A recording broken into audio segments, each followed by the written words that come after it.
Baik, Assalamualaikum warahmatullahi wabarakatuh. Bertemu lagi di materi kelima, mata kuliah Financial Management yang akan menjelaskan tentang manajemen kas.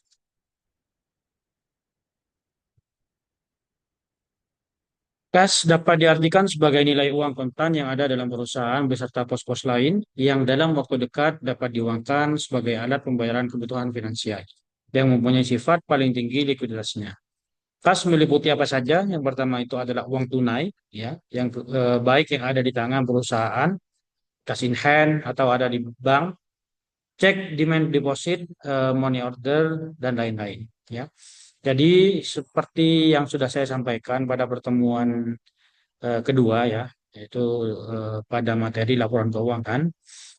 Kalau kita lihat di catatan keuangan, terutamanya di neraca, itu di sisi kiri adalah aktiva, di sisi kanan itu adalah pasiva. Nah, di sisi kiri ini ada aktiva lancar, ada aktiva tidak lancar atau aktiva tetap. Nah, di aktiva lancar ini paling atas itu ada pos yang namanya kas, ya, akun yang namanya kas. Nah, kenapa kas itu paling atas? Apakah boleh nggak ditaruh paling bawah? Ya, perlu kita ketahui bahwa kas paling atas itu bukan berarti itu asal nulis, ya. Itu ada alasannya. Kenapa kas paling atas itu? Karena kas paling lancar dari semua akun yang ada di neraca itu sendiri.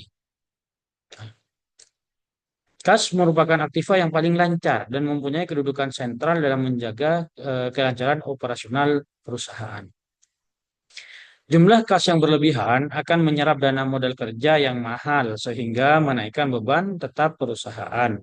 Kekurangan kas dapat mengakibatkan tidak terbayarnya kewajiban perusahaan seperti contohnya hutang gaji, bunga bank, hutang dagang, dan sebagainya. Akibatnya selanjutnya akan menurunkan produktivitas kerja serta merugikan nama baik perusahaan di mata para pemasok. Nah, kas itu juga ada batas-batasnya.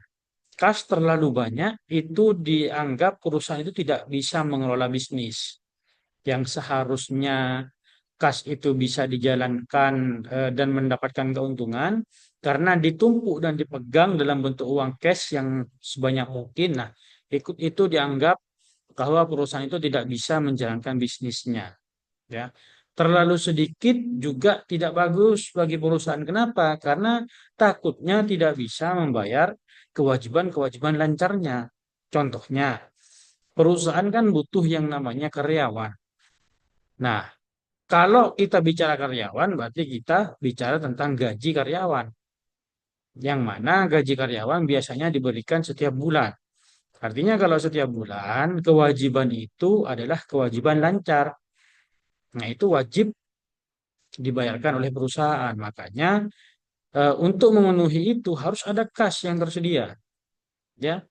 Kalau tidak tersedia gimana? Ya, apa, mengakibatkan tidak terbayarnya kewajiban perusahaan. Dalam hal ini adalah kewajiban lancar.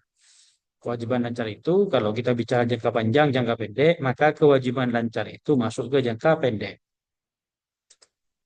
Nah, ada motif menyimpan kas. Jadi perusahaan itu dalam menyimpan kasnya itu ada alasannya.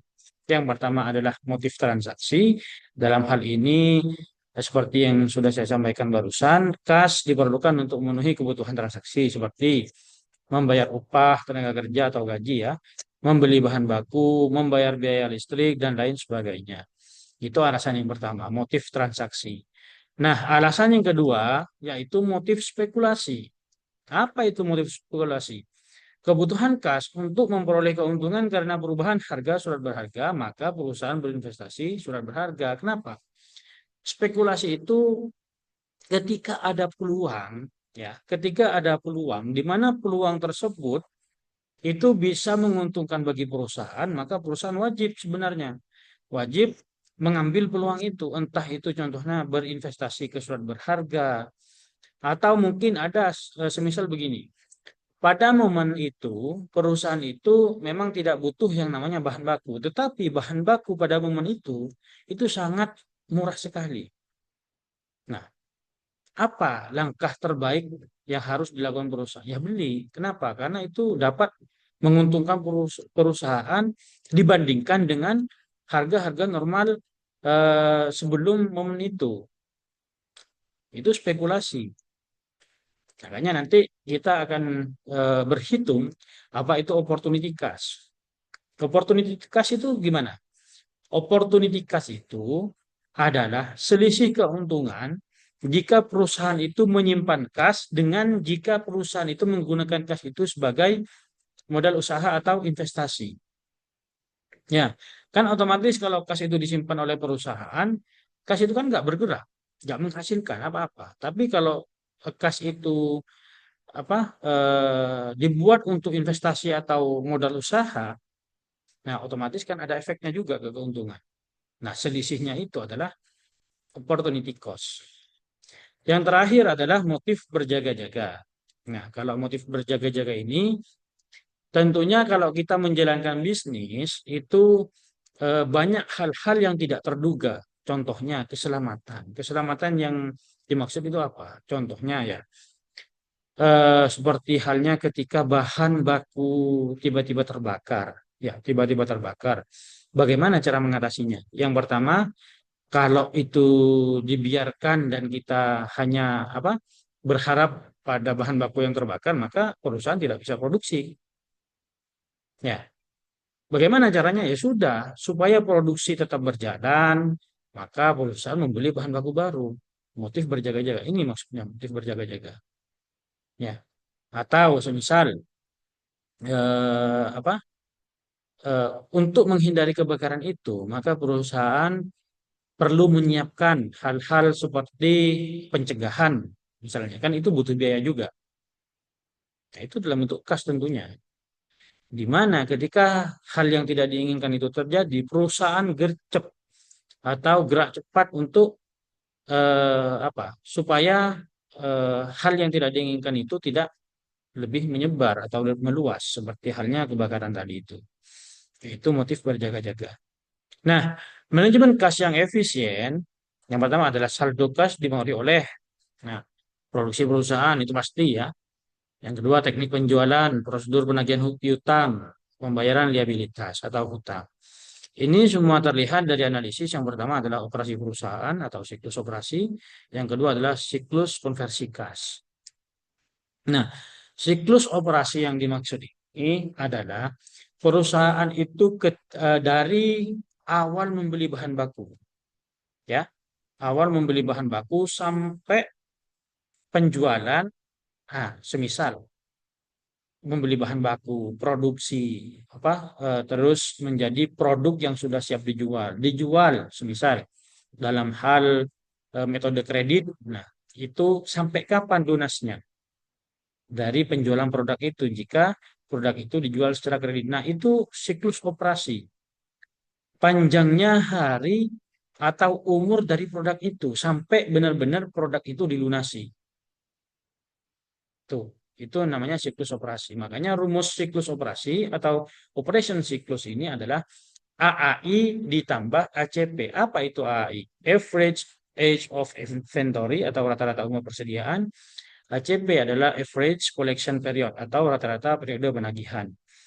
Ya, bukan hanya tentang bahan baku sampai dijualnya sebuah produk, bukan, tetapi juga dijual secara apa? Cash atau kredit. Kalau kredit itu berarti ada rata-rata periode penagihan. Itu. Itu rumusnya. Selanjutnya ada contoh ya, sebuah perusahaan menjual semua barang dagangnya secara kredit, di mana pelanggan diharuskan membayar dalam waktu 60 hari dari waktu penjualan. Perusahaan menghitung rata-rata waktu yang diperlukan, AHI itu tadi, yaitu 85 hari.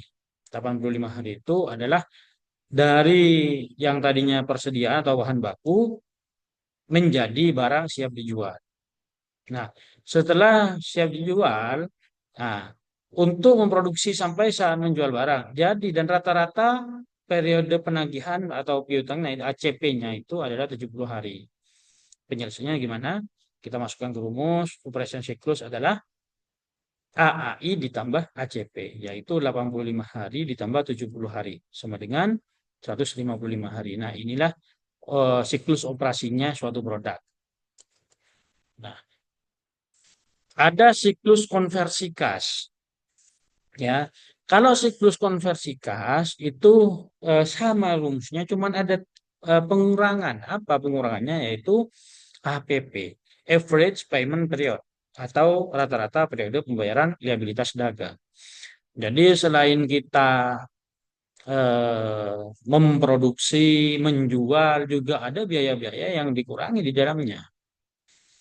Nah, makanya itu perlu di rata-rata. Apa namanya? Ya, APP, rata-rata periode pembayaran liabilitas dagang.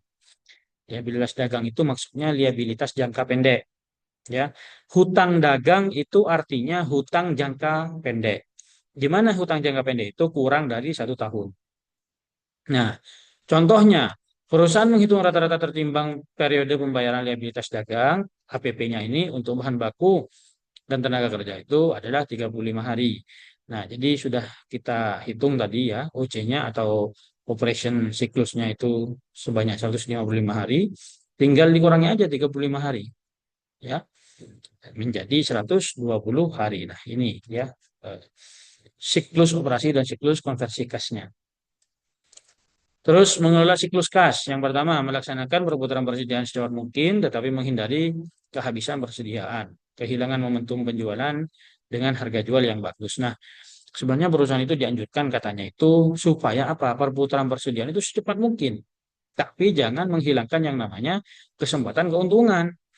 Bukan menjual cepat tapi tidak dapat untung, bukan. Cepat juga memperhatikan harga jual yang bagus. Itu. Terus yang kedua, menagih piutang secepat mungkin. Nah, kalau bisa kita memberikan hutang itu jangan lama-lama. Itu juga berpengaruh pada kas perusahaan.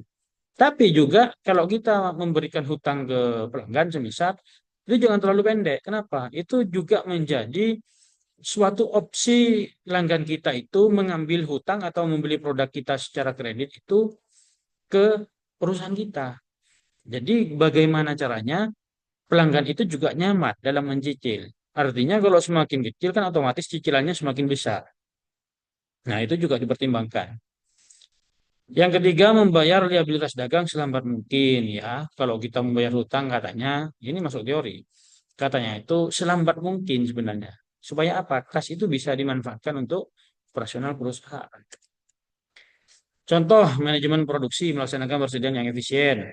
Jika perusahaan bermaksud untuk meningkatkan perputaran persediaan dengan mengurangi rata-rata umur persediaan dari 85 hari menjadi 70 hari, akan mengurangi JCC selama 15 hari sehingga JCC menjadi 105 hari.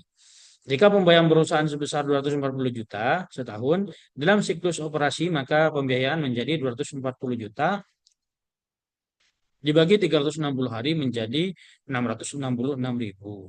Karena JCC berkurang 15 hari, maka pembiayaan sebesar 666.000 dikalikan 15 hari, yaitu 10 juta dapat dikembalikan. Penghematannya ini. Jika perusahaan membayar bunga 10%, maka akan mengurangi biaya dan peningkatan laba sebesar 10% dikalikan 10 juta, yaitu 1 juta sebagai hasil pengelolaan persediaan yang efisien. Nah, ini kalau tadi teori-teori yang saya terangkan tadi itu dijalankan di sebuah perusahaan, maka ini penghematannya.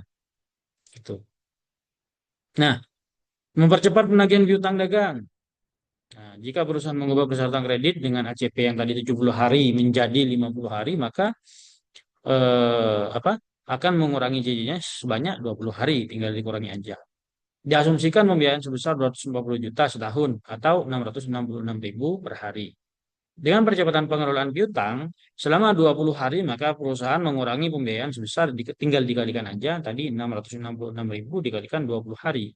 Pemangkasannya itu menjadi 13 juta. Seandainya tingkat bunga pembiayaan 10%, maka perusahaan mengurangi biaya dan meningkatkan laba sebesar 10% dikalikan 13 juta. Nah, ini juga contoh mempercepat ya. Nah, safety level of cash balance. Ini juga. Saldo kas minimum yang perlu dimiliki oleh perusahaan untuk melindungi perusahaan dari risiko kesalahan-kesalahan saldo kas. Safety level of cash balance sebaiknya ditetapkan untuk periode normal dan periode puncak. Ya, rumusnya safety level of cash balance itu adalah jumlah hari yang diinginkan dikalikan rata-rata harian pengeluaran kas. Ini contohnya. Contoh perusahaan Armada menetapkan bahwa safety level of cash balance harus cukup untuk menutup pengeluaran selama 7 hari. Pengeluaran kas rata-rata sehari berjumlah 600.000, jadi safety level of cash balance-nya ya tinggal dikalikan. Kalau itu pengeluarannya selama 7 hari, ya 7 hari dikalikan 600.000. Jadinya sejumlah 4.200.000. Ya, itu contoh-contohnya. Nah, yang saya sebutkan tadi, kas itu juga harus optimal, tidak jangan terlalu tinggi, jangan terlalu sedikit. Maka di sini ada dua metode. Yang pertama adalah model Baumol, yang kedua adalah model Miller-Orr. Ya, ini model Baumol. Ya, kita akan membahas ini apa lebih dalam nanti karena ini perhitungan lebih dalam nanti diimbangi dengan perhitungan-perhitungan di papan tulis. Model Baumol itu apa konsepnya model Baumol itu pengeluaran kas itu konsisten konsisten, makanya seperti kita lihat grafiknya itu, nah, konsisten. Kalau model kas Miller-Orr itu tidak berurutan, tidak konsisten. Kas ada digunakan turun, turun lagi digunakan lagi, ditambah lagi kasnya naik, artinya tidak konsisten. Kalau yang Baumol itu konsisten. Kasnya 3 juta dipakai sampai nol, diisi lagi 3 juta, dipakai sampai nol, diisi lagi 3 juta. Nah, itu model Baumol. Itu bedanya antara model Baumol sama model Miller-Orr. Ya, ini banyak sekali ke bawah contoh perhitungannya.